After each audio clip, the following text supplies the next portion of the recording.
Hey folks, today this is going to be my Q&A video for Europa Universalis 5. I'd asked you all in the previous videos covering this game, ever since the official announcement, to leave your questions in the comments down below and I would do my best to answer them. I will say up front, I no longer have access to the game, so if I can't answer a question as well as you think I could, that's probably why. And also, you know, it's just been a busy time, so there's some things I've already forgotten. But anyway, let's just get straight into it. The first question here by Susanna, a very apt one because this is generally a Crusader Kings channel. And their question is this similar to Crusader Kings? Well, not really, but kind of. More kind of because it's a paradox game. But in Crusader Kings, you're playing as a ruler, a dynasty. You are in a country, but you're not really like playing that country. And that is the difference with Europa Universalis. In EU5 and EU4, you're playing as the country. The rulers don't really matter. The characters don't really matter. I mean, they do matter, but it isn't the focus of your gameplay. You can do, you know, dynastic marriages, all these kind of things, try take thrones off other rulers, similar to Crusader Kings, but you're not really playing as that dynasty. It doesn't matter if they get replaced. I had that in my Scotland game that I did cover on the channel.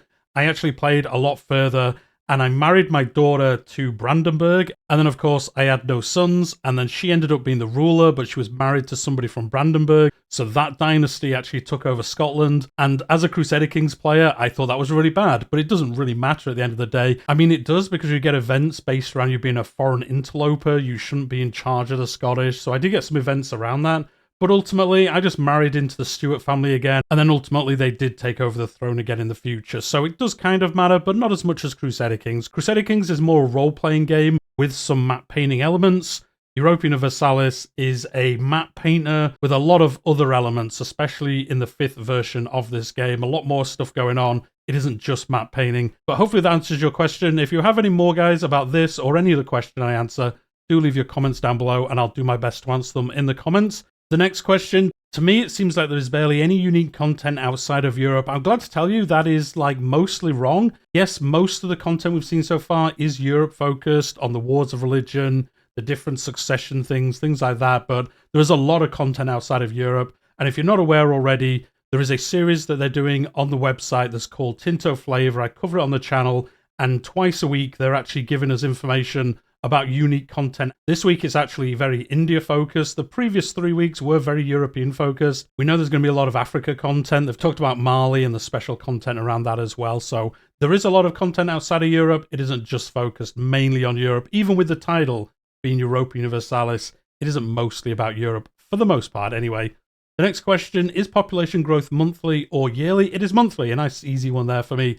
Every month it kind of ticks over and you see population grow or move. It's migrating somewhere or anything like that. That happens at the end of the month. So if you disband your levies, at the end of the month, you'll see them kind of spread back out to where they came from. So yeah, monthly for that one, nice and easy. The next question, does the Navy have more impact than in EU4? And yes, it does, a lot more than EU4. I mean, in EU4, you mostly used it for transporting armies around, and you could have some sea battles. It was quite important for some nations. Obviously, as England, you needed a strong navy, but for a lot of nations, you didn't really need to think about it too much. In EU5, it's a lot more useful. You use it mainly, I think, outside of combat and moving your armies again, you use it for moving your proximity, which is kind of basically your control. So if you have a coastal nation, you can have your fleet spread your control along the coastline, so your like seat of power has more control over your nation as a whole. If you're not sure how proximity and control works, again, there was a dev diary about this. I have covered it on the channel, but it's pretty much like how much of a control you actually have over the different provinces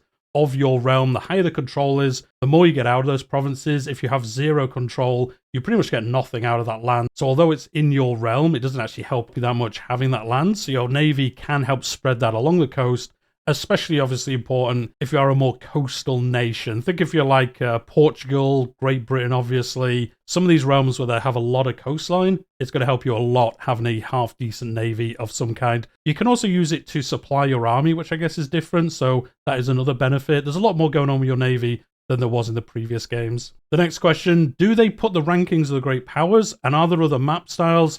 Do they have a lot of variety? So the first bit there is a great power list similar to EU4. You can see your score, what rank you are, and then kind of like how far I guess you are off moving up or down it. And then for the map styles, there's a bunch of map modes where you can see everything.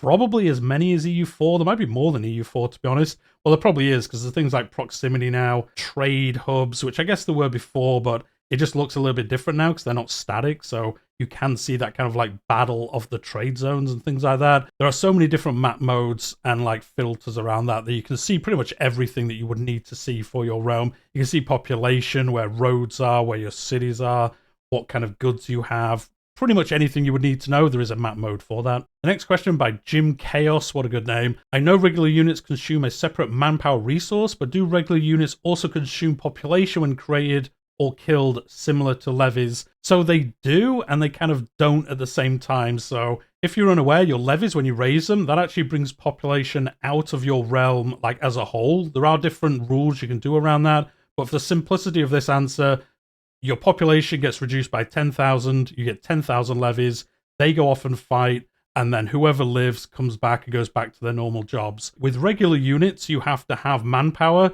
Now, that manpower does get drawn from your population using buildings. So if those units are then killed, it does consume your manpower, and then those soldiers that were in the manpower do need replenishing from the rest of your population, but it isn't the same as levies, where, as I said, 10,000 levies is 10,000 population pretty much directly, whereas manpower, you have to make manpower using like a sergeantry building or something like that, and then that is then used in your armies. So if your entire manpower gets wiped out, you need to actually make that manpower back to then replenish those different regular units. So a bit of a convoluted answer. If I had access to the game, I'd probably be able to answer that a little bit better.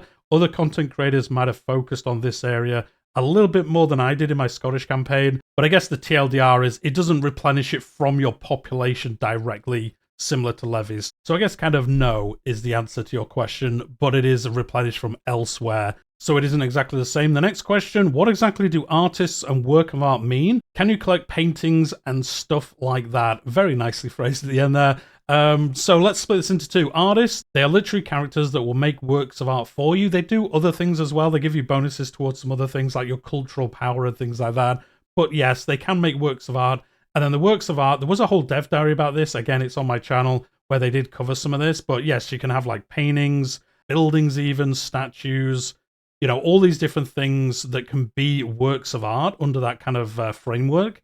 And then they also give you bonuses based on what they are, how good they are, how kind of globally renowned they are. They give you bonuses. I will say it's not a massive part of the game. I don't think you need to worry about it too much, but it is there and it does give you bonuses. Like the more works of art you have, the more powerful like your culture is and stuff like that. So yeah, it does affect things, but don't worry about it too much, to be honest. The next question is a fantastic one. Is there any automatic army AI like there was in Imperator Rome? And yes, there is, and it's pretty much the same as Imperator Rome. So you can automate your armies, you can raise your armies, go to war, and then I think there's like 8 settings, if I remember correctly, that you can set them to. So you could control one army yourself, and then you can have another army and just say to them, go carpet siege, and then you can like paint the map as to where you want them to do it, and then they'll just go off and do that. They'll split the army up, they'll just go siege things down, and then after that's finished, they'll just kind of wait for you to give them something else to do. You can also set them to do other things like patrol for enemy armies. You can set them to defend your forts. You can set them to, I think, supply other armies, if I remember correctly. So there's a bunch of things you can do with the AI side of armies. Like I say, you can set them to do a bunch of things. If you're trying to take over a large area, say you're Sweden and you're attacking Russia or something, like you would want to probably set up some automated siege armies, and then they'll go do the boring stuff, and then you can go track down the armies with your main army, something like that. So there's a lot of stuff you can do with it. It's really nice how it works in game. The next question, a little bit of a longer one. Does it always feel like you are progressing as a country? In EU4, it often felt like you were only growing as a country if you were expanding, but there's a point where expansion got monotonous, coalitions would form against you, things like that. EU5 has less emphasis on constant expansion, so really they want to know, like, what are you doing between those wars? I will say there's a lot more going on in EU5 than EU4. In EU4, as this person said, you're generally just expanding your realm, or you could do like a little bit of trade stuff. I know a lot of players just ignored the trade side of the game or never really understood it. And there was other things. You could build buildings, obviously, stuff like that. But in EU5, there's just so much more going on, especially around the economy side of things. And again, you don't need to worry about it too much because unlike EU4, if you don't care about trade, in EU5, you can automate the trade side and the AI will kind of sort out your trade for you. and make the optimizations of that, and then you can be building buildings during peacetime. You can build buildings during war, but you probably want to save your gold for other things during that time. But between wars, you're doing some things like EU4, like improving opinions, maybe currying some favors, just building up your realm in general, maybe trying to figure out what you want to do with all your laws and stuff like that. And then obviously warfare, that does take over that little bit more. But once you get to play it, I think you'll find there's a lot more going on. So you don't have to just feel like you're always expanding. And if you're not doing that, you're going to get bored of the game. You know, there's colonizing that looks a lot more interesting. There's just a bunch of stuff now. Those extra systems that are in there that do make the game a little bit more playable in peacetime, I think. Especially for players like myself. I'm the same. I get kind of bored in EU4 of just expanding all the time. It gets a little bit tedious for me. So I do like in this game, so far from what I've played and what we've seen, there's a lot more going on. The next question, could Scotland join the HRE International Organization? They wonder. Well, yes, they can. They can join it. You can invite people to join the HRE. So you might see that blobbing HRE fun time. Probably not. I think in EU4 you could invite other members. If I'm incorrect there, do let me know in the comments. I don't think you'll see it happening a lot, but I'm pretty sure you can do it. I never actually played as HRE, but I'm pretty sure I've seen it in one of the dev diaries talking that you can do this. Do correct me though if I'm wrong in the comments down below. The next question, are mission trees still a thing in EU5? I will say they weren't in the build we were playing and they haven't been shown off yet. I believe they are getting reworked before that is shown. So from what I know, mission trees are coming back in some style, but they haven't shown those off yet. I'm sure they'll be covered in a future dev diary, so do subscribe to the channel. And then you can hear all about it as soon as that does happen. The next question, so we know you're not sponsored. Was there anything considering you felt this was 5 times better than EU4, even in this early state, that you did not find amazing, interesting, or fond of? Pretty much this question just asking, like, what did I not like? Because in the video, I did say this game is 5 times better than EU4. Now, for me personally, it is, because I can't go back and play EU4. I can't deal with all the systems, the UI. I just don't enjoy playing it anymore. So to me, EU5 is like 5 times better than EU4 because I like the UI. I know a lot of people don't. It does need much more improvement from where it is now, but I actually like the rough layout of it. I think you can see everything that you need, everything like that. So the UI is better, and I think the system's being way more integrated is just such an improvement from EU4. So that is why I said, to me, it is 5 times better. Is there something I didn't enjoy? So the only thing I really can think of here is some of the army stuff can get a little bit tedious. If you're not aware, if an area doesn't have a fort, it can be flipped over very easily. It just needs one tick of the siege mechanic, and currently, if you had more than 100 troops, you can do that. And that got very tedious because, as Scotland, if I was going all the way down to like London, I'd siege down a bunch of the land there, working with the French during the 100 Years' War. What would happen is the English or one of their allies would land some troops in like Northumbria, in like the northwest of the country or something, and then they would just remove all that siege from everywhere that didn't have forts with just 100 troops. And it was so annoying kind of having to chase them around the map, destroying these tiny armies, which had like a disproportionate effect on the war because why can 100 people like capture this area? I guess it kind of made sense, but anyway, it doesn't really matter because they've already said they are changing that before launch. So you're not going to have these small armies that can kind of remove siege from anywhere as long as it doesn't have a fort. So that is changing, which is fantastic. The other part of this was actually something that I mentioned there, is sieging. I don't really like that it has come back from EU4 in pretty much the exact same kind of style. That kind of percentage-based sieging that just kind of ticks along depending on your dice roll. As your dice rolls get better and better, you kind of flip it over to a positive percentage, and then you've just got to sit there and wait for the dice roll to hit correctly. I kind of see why it happens this way, but I really don't like it. I don't know how they could do it differently. Let me know in the comments down below, but it's not too bad. Again, it's the same as EU4, so if you like it in EU4, you're going to like it now. If you don't like it in EU4, you're not going to like it in EU5 because it's literally exactly the same. So I was never a fan of that. It is back. So that is one thing I would like to change, but I don't know how they could change it to something else. But that is probably something else that, again, not too fond of or found interesting or amazing, as this person asked. Probably the least exciting bit of the military side of the game, especially. The next question, again about the military. How do you think the military system is with flanks, reserves, and more unit types? Does it all tie together, or does it still need a bit of work? I'd say this part of the military redo in this game is fantastic. I love the flank system with the reserve units and how that works, especially if you're coming from Crusader Kings 3. In CK3, we know what it's all about, and I think in EU4 it's the same. You just get these doom stacks, and it's just feed as many troops in as you can, and ultimately one side just has more troops and they win. Now, the interesting thing in EU5 is if you have a battle that's started, if you bring additional troops into it, they go into the reserves, and then from the reserves, they go into the different flanks. So you can't just kind of doom stack everyone into one army, because if your army doesn't have the right amount of frontage, they pretty much just get blocked up in the reserves, and then you can just be in that kind of meat grinder. I guess a little bit like it works in EU4 and Crusader Kings, but it feels a lot different here. And I really like the flank system as well. Having the 3 lanes, if you defeat somebody's left flank, that left flank army of yours, well, your right flank, I suppose, if you're looking at it correctly, can then attack the other kind of flanks of the other army. So you get that advantage then.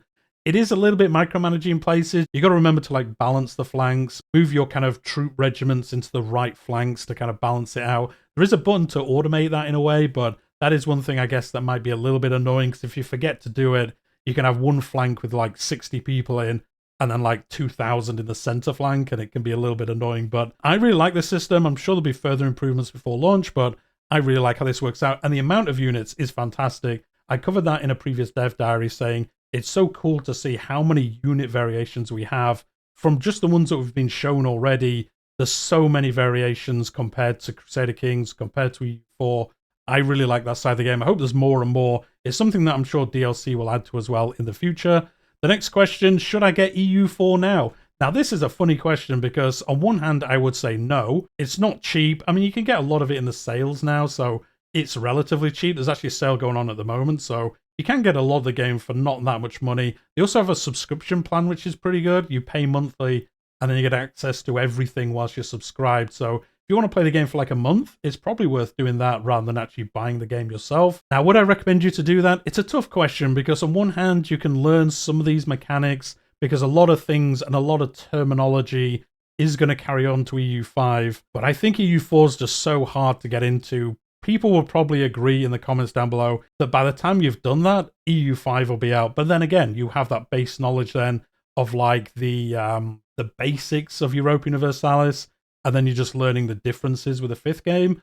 So it's a tough one. I wouldn't say go out and buy it all if you've never played it. I'd probably say pick up the subscription, give it a go, because then if you can't get into like the UI and the systems and everything, there's a lot going on, then you could just unsubscribe. It's only cost you $15. I think it's actually on Game Pass, the base game. Now, I wouldn't ever recommend playing the base game of EU4, but you could take a look at it at least and, you know, look around the menus, see roughly how the game works. Base game EU4 is awful, so don't do that. But I guess if you have Game Pass, you can do that for free. It's not cost you anything, so why not do that? I'm pretty sure it's still on Game Pass. Don't quote me if I'm wrong there.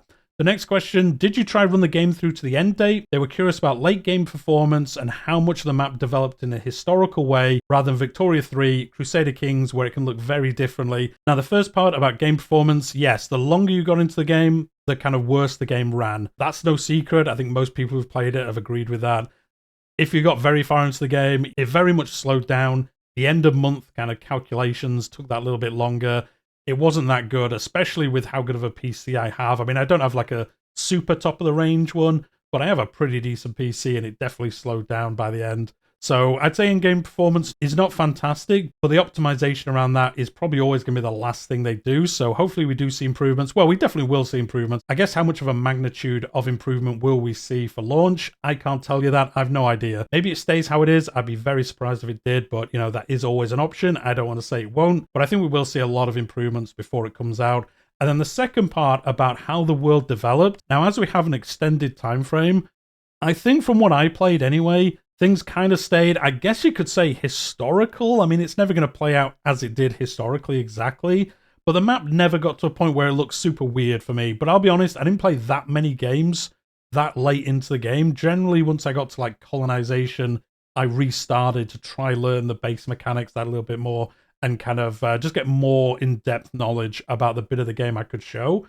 So I didn't play that late. I know other content creators did, so maybe they can talk about that, but for me, it seemed to work okay. Now, the funny thing is that I don't really want the game to play out like historically. I think it's very hard to do that without super railroading the game. I know you had like the mission trees in EU4 and that helped railroad it in a little way, but I don't want the game, to be honest, to play out historically every time because to me, that's boring. I know people disagree with that. But if I want to just play and the world just plays out as it did historically, I think that's just a boring game, to be honest. I might as well just read an encyclopedia or, I don't know, like a history, just watch some history videos about it. I'd say it seems to go like mostly historical, but due to how the game mechanics work and how long the game is, it's never going to play out like historically like it did. We saw this in EU4, especially with like colonization, where you get England sometimes colonizing South America and Spain colonizing North America and things like that. That's always going to happen because nothing's super railroaded. We'll see how the mission system looks once it is announced. But from what I can tell, like, it's going to play out relatively like normal, I would say. I don't think you're going to see anything too crazy, but I don't think it's going to play out historical. If you want it to play out like exactly like it did historically or very close to that, probably not going to happen. The next question, I want a release date. Dude, so do I, but unfortunately, there is no release date. I know I've seen some things online about like certain dates, different time frames. There is no official release date, so I guess we'll find that out at a future time. I unfortunately do not know what it is.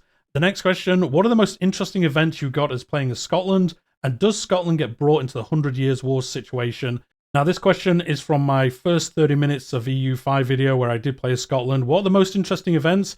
I really like the events around like the destruction of the clans, which happened historically, and you can play that out. Or even like the first king that you have is in a regency. He's currently in France, and you get to decide like who is his tutor. Do you get a French one, a Highlands one, or like a more English kind of friendly one as well? So that was pretty cool, because then you could decide, does he get grown up as French or as Scottish? And then you can kind of lead your realm in that direction if you want to, as Scotland. So there's a few different ways that can play out. And for the second part, Scotland gets brought into the 100 Years' War situation. You can do that by just allying with probably France, you know, the old alliance. That's what I did in nearly all my campaigns. But you can, if you can get England to like you enough, get England to become your ally, and then you can, you know, fight the French in it.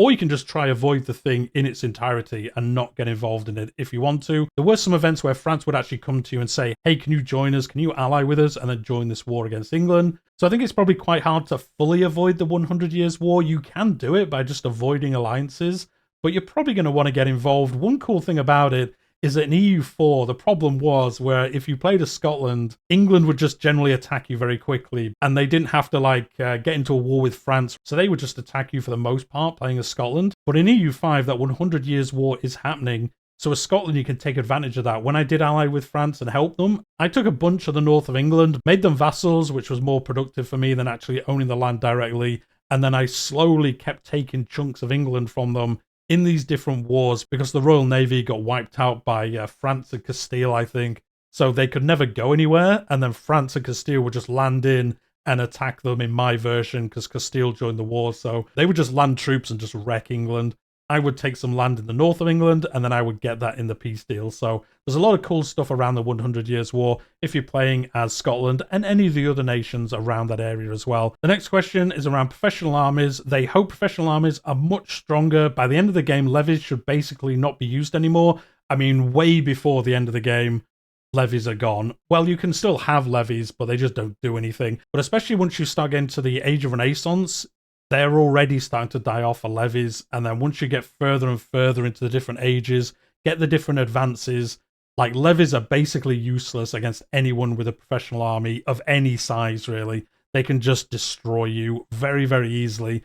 So the levy system, like historically, does run out relatively quickly in this time frame, and then those professional armies do take over. Obviously, if you're in a part of the world where the professional army institution hasn't really moved into your area, and like all the other mechanics around that and the different advances, then levies do last that bit longer, but ultimately it is going to spread across the full map, and then levies are basically done at that point. So yeah, it does progress. As they've always said, levies important at the beginning because that's all you generally have, and then as you get more and more access to professional armies, all the bonuses, all the advances around those, they get stronger and stronger, and levies, you know, die off at that point. The next question by Knight Spearhead, a member of the channel, so thank you as always. And they say, I hope trade is easy to learn, as I had said in that video. It is always an area of a game that they struggle with. I will say trade, if you get into like the fine details of it, I wouldn't say it's easy.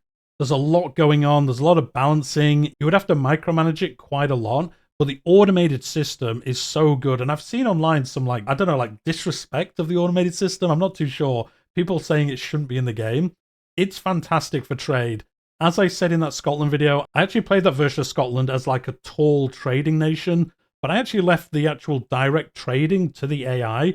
I focus more on getting buildings that help, doing wars to gather more kind of influence over trading in areas, picking up advances and things like that that would help me with trading. And then I just let the AI do the actual trading itself and make me the most money that it would. So I think the actual trade system, I'm not going to say it's not easy, like it's overly complicated, but there's a lot going on with it. If you want to just focus on that, it is quite a lot of your time, you know, deciding, do I want to import wool to make clothing and then export that clothing? Those kind of decisions. It's a complicated system. I don't think it's super hard to get the basics of it though. But as I've said before, if you just turn on the automated trade, and I would recommend to do that when you play this game for the first few times, even if you're focusing on trade, I would turn on the automation for trade and then just watch what the AI does. And it will give you an idea about what you should or shouldn't maybe be doing. And then you can concentrate on everything else in the game. But anyway, that is what I think around that question. And with that, guys, that is the end of the questions I picked out from the comments. If you've got anything, as I said before, regarding anything I've said here, or any other things that you have a question about that you've seen in my videos or someone else's videos, I'll be happy in the comments down below to answer them as best I can. As I said at the very beginning of the video, I don't have access to the game anymore, so if there's another content creator that I know made a video around that, if you're very interested in trade, there's a channel called Generalist Gaming. He did a video focused specifically on trade in Korea. It is a fantastic video. Do go watch that. A lot of interesting information about the trade system, how it works. That is really a focus of his channel, so very worth going to watch if you're interested in trade. But with that, we'll leave it there for today. Hit that like button if you've enjoyed this video. Subscribe to the channel if you haven't already. I'm covering this game, obviously, all the news, all the dev diaries, everything that's going on until we get an official announcement and then up to launch and everything like that. And I also cover Crusader Kings 3 in a very similar manner. So if you like my kind of rambling videos, I've got plenty more for you in the future and in the past if you want to watch through my old videos. But anyway, we'll leave it there for today, and I'll see you all next time.